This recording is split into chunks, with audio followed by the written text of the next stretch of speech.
Hey there, hope this video finds you well. I am guided to discuss a topic that I don't feel has ever been discussed before. I'm on YouTube a lot and Instagram, and people are definitely talking about the topic of narcissistic abuse, narcissism. It seems like it's kind of a really popular term right now. It's kind of getting thrown around a lot. And it is kind of hard to tell sometimes whether or not somebody you are dealing with, whether it's a friend, a romantic partner, a business partner, a teacher, I don't know, anybody, a boss, coworker, anybody in your life. It's really difficult to sometimes know if the people around you are narcissists or not. And I know that coin term seems to be getting thrown out a lot. And honestly, it's just, do we need to have a diagnosis? Asshole behavior is just what it is, asshole behavior. But I do believe there is a difference between a good person hiding behind kind of an asshole mask, hurt people kind of a thing. And then there's like the people walking around pretending to be good and duping good-hearted people and lying and manipulating. So good guy, good girl persona, but an actually evil heart. And I know there are a lot of things that you can do to kind of like test someone out in the early stages to find out if they are a narcissist, setting boundaries, saying no. But some narcissists are very, very skilled at knowing and reading you, and are very intuitive and still bypass a lot of those early detector modes. And sometimes the mask doesn't fall until they've done years sometimes of grooming somebody to get what they want. So it can be really, really hard to know. And the easiest way that I believe that I've learned through my training, I went down a deep path after I would say a spiritual awakening. I didn't realize I was in a narcissistic marriage, and I was pretty duped. I saw some red flags, things that rubbed me the wrong way, things that kind of felt off. Of course, my intuition was kind of speaking pretty loud, stuffed it down. But again, I didn't have like a lot of tangible evidence to prove my intuition was kind of feeling like something was off until shit hit the fan and I caught my ex in a lie. And then once I caught them in a lie, it was like the mask came off and I became enemy number one. And I felt like I had a target on my back. And I've had a target on my back ever since. But I was with this individual 12 years almost before I actually started asking God to show me. Like, I was pretty miserable, a lot of fighting, a lot of, crying, but we were trying to, there was good moments too. That's how they get you, is like, it's not all bad. You wouldn't stay with somebody if there was all bad. There was definitely good moments sprinkled in there too. That's what keeps you going, right? The on and off, and living life and just regular life stuff sprinkled in. But I actually started asking God to show me. There was a pivotal time where some bad things kind of happened, and I still didn't know if I should leave. I have a pretty big heart, but I also had children, and it's hard to leave your stability and the life for your kids, but you don't want them to come, from a broken family, or you put in a lot of time with somebody and you don't want to start over, like whatever your reason is for sticking it out, even though you're unhappy in a relationship, are all valid. Okay, there's no judgment here on my end. But I honestly think if I would have known how evil the person that I was sleeping next to was, there's no way in hell that I would have been there.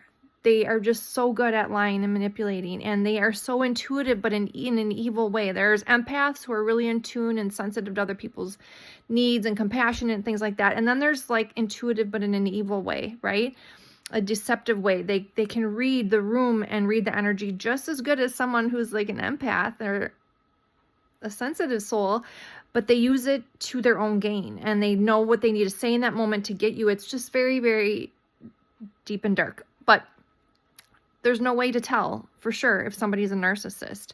And what are you going to do? Tell them to go to a counselor and get diagnosed? They're not going to do that. That they often manipulate the most in counseling and things like that.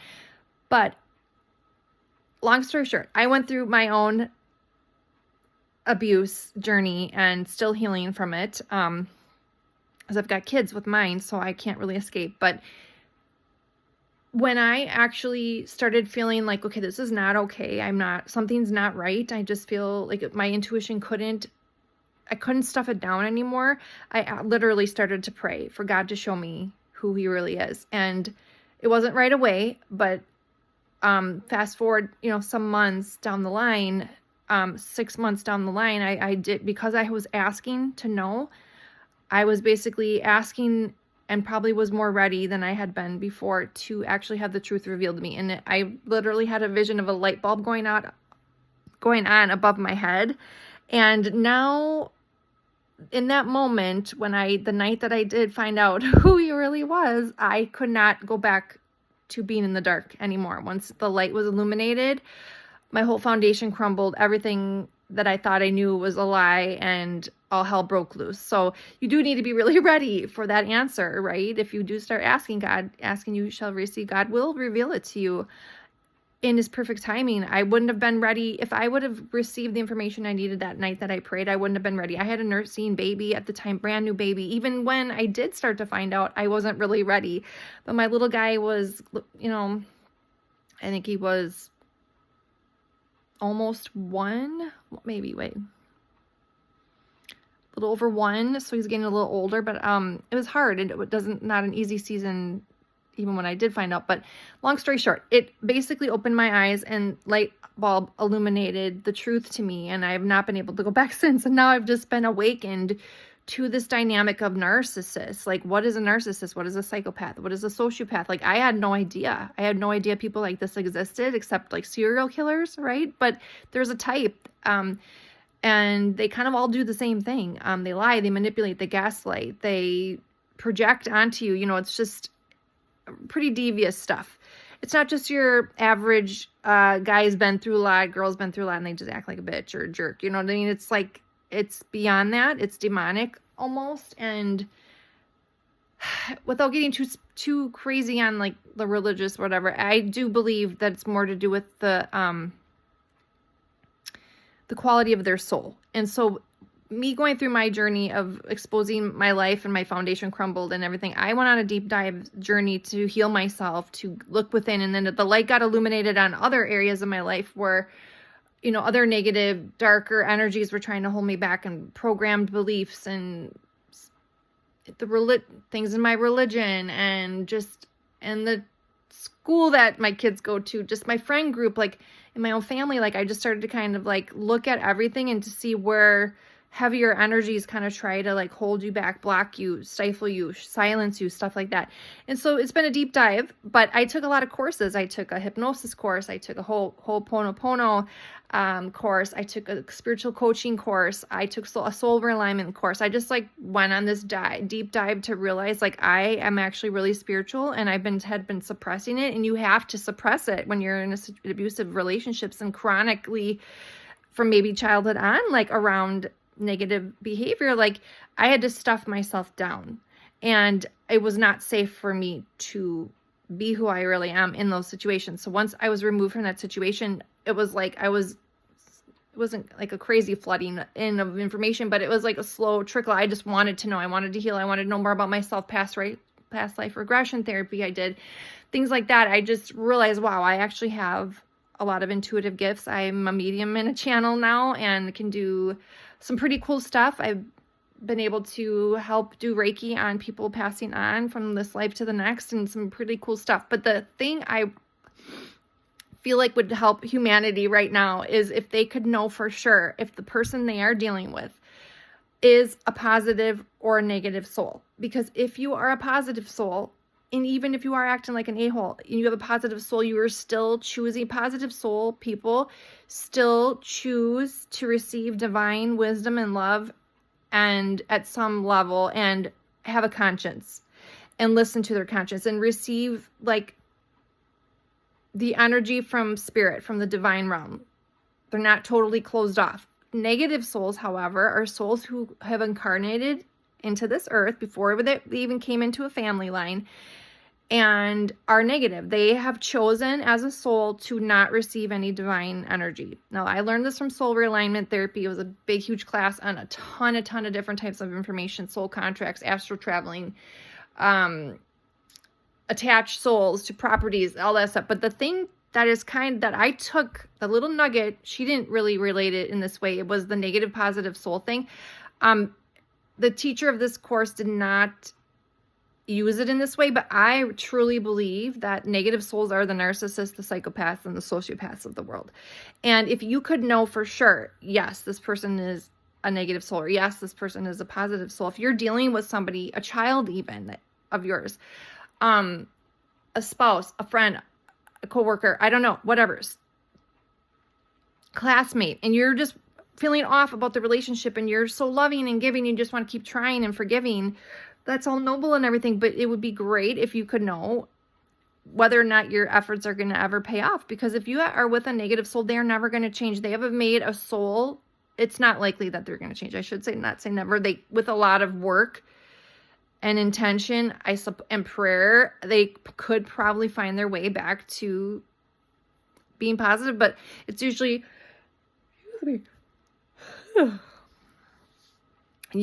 I'm getting actually tired as I'm releasing this, channeling this. So, it's taken a lot out of me. I must have been holding on to this for a while, but they are not likely to ever change. And you are best served in just moving on, cutting your losses, moving on, and moving forward with your life. If they are a positive soul, though, and they just have an overlay of like a mask that they're wearing to hide who they really are to fit in, a lot of us do that too. Like we repress who we really are to fit in, and so we're good-hearted people. We have a positive soul. We receive energy still from source, and have a conscience that we listen to and are tapped into, intuition, things like that. Like, it might be worth your time to stick it around and go through counseling and do the therapy and do all the work. Okay. So if you need help in knowing, I mean, there's other types of tools you can find out if somebody's a psychopath. Like if there's also a book called, Psychopath Free, kind of a weird name, but I loved the book. I can't remember the name of the author,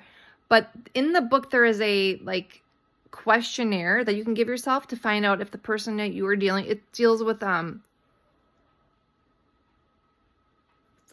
romantic partners mostly. It's more of emotional abuse and romantic partners, but there is a test, a quiz in there that you can ask yourself a lot of questions, like to help figure out on a scale of 0 to 10 or something, like how narcissistic your partner is, like how psychotic or whatever. But I feel like that's kind of confusing too, but the simplest thing is for me to just do a test for you on like whether or not the person's a positive soul. I just tap in, we need the birth date, their full name, their birthday, birth location, and get permission to access the information in the Akashic records. And that's your answer, positive or negative soul. Boom. Because it really explains a lot of like what you're coming up against. If you find out someone you love is a negative soul, that doesn't mean you need to totally cut them out of your life. You can, and you probably should for your own well-being, but you are going to need to operate with them in a totally different level than you would a normal like relationship. They can't be handled in the same way like you would two positive souls, okay? Because two positive souls, at some point, there's a certain level of love and compassion and respect, mutual respect, and healing that can take place. With the negative soul, you need to like cut off your emotions and your energy as much as you can and guard your heart as best you can against that person, because negative souls, I'll have to get into this in another video, but negative souls have to take their energy from the world around them, their surroundings and their environment, because they have chosen not to receive it from spirit. And it's like a drug addict needing their next hit because they feel like they're going to die without it. Okay. They're like addicted to taking energy. They have to survive. They want to keep their soul survive. There's a survival instinct kicked in and they have to take it. They manipulate, they lie. Have you ever heard of energy vampires? Like they have to take the energy, and you can possibly even feel it. The more in tune you are with yourself and the more healing you do on yourself, you can feel it. You're around certain people and you feel drained afterwards. It's because they haven't, like, even without even speaking about it, are taking energy, and you can feel the darkness kind of hit you, and you have to really be careful and set a lot of really strong energetic boundaries. I'll talk about that in another thing, but knowing that is very freeing. It's very freeing because then you no longer have to keep trying to overdo it, over forgive, over like people pleasing to try to gain the affection, the validation, the approval from this person. You can know, okay, this is who they are at a soul level, and they will need to take from their surroundings, but I don't need them to take it from me. And you know what I mean? Walking away and not being, because narcissistic people, I hate the labels of it, but okay, a negative soul will not self-reflect and be accountable for their actions. They will project onto other people what they're actually doing. So they will try to blame you, make you feel bad, claim it's because of your past, it's because of your mental health. Like they're going to do everything they can in their power to keep their negative soul attributes alive and to put you down. And it's very freeing to know that it's not you. It never was you. And then once you know that, you can work on you and heal in a way that's safe for you and probably won't involve this other person, because you're not going to be able to have the same level of healing with them as you would someone else who is willing to do the work on themselves and with you. So I hope this information is helpful. If you need any support, any remote Reiki healing, a channeled message from your divine helpers, your spirit team, or if you've lost a loved one and you're grieving still and having trauma with that, I can tap into their energy and get a message from them. But the simplest thing I want to do right now is to help anybody know for sure whether or not the person they're dealing with is a positive or negative soul. And I'm not even judging. It's not even about being bad or good. It's just about the energy that their soul came to earth to be. We make these decisions at a soul level before we incarnate here on earth. And it has very little to do, I feel, with our family line. Of course, things can happen in our family, some traumas and things like that, generational things, patterns that can play out. But the biggest, I feel, indicator of a person being a narcissist is whether or not they have a positive or negative soul, period. Okay, reach out if you need any help at the zenzone@mail.com. MAIL, not Gmail. The zenzone@mail.com. I have a website of services. Most all of them can be done remotely. And that's at the zenzonestudio.com. So hopefully this helps you. And there's no way for you to know positive or negative unless you have access to the Akashic records and are trained to do that properly.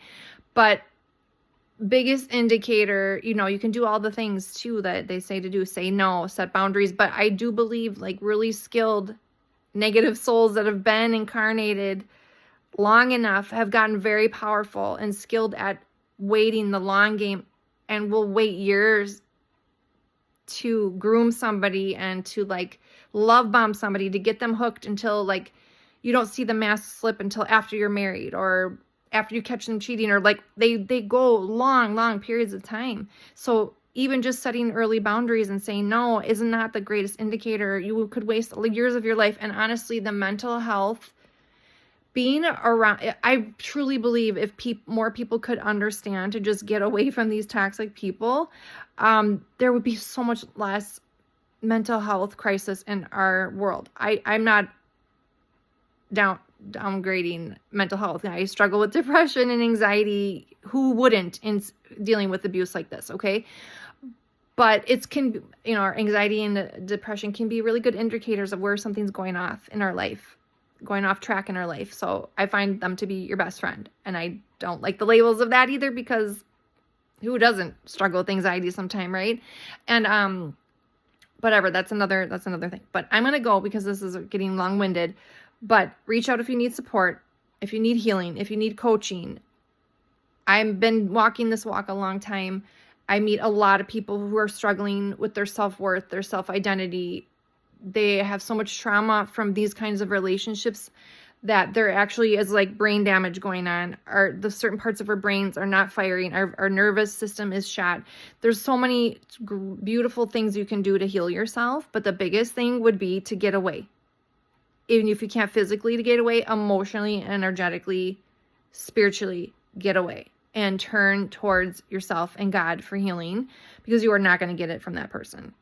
Okay, many blessings. I hope this finds you and finds the one that need to hear it. Like, share, subscribe if you know somebody who might be going through a narcissistic relationship and might need some guidance on how to move forward and if they should move forward. And that's the only way you're going to be able to get any kind of healing, is if you get out of the situation that broke you. Okay, love you, bye.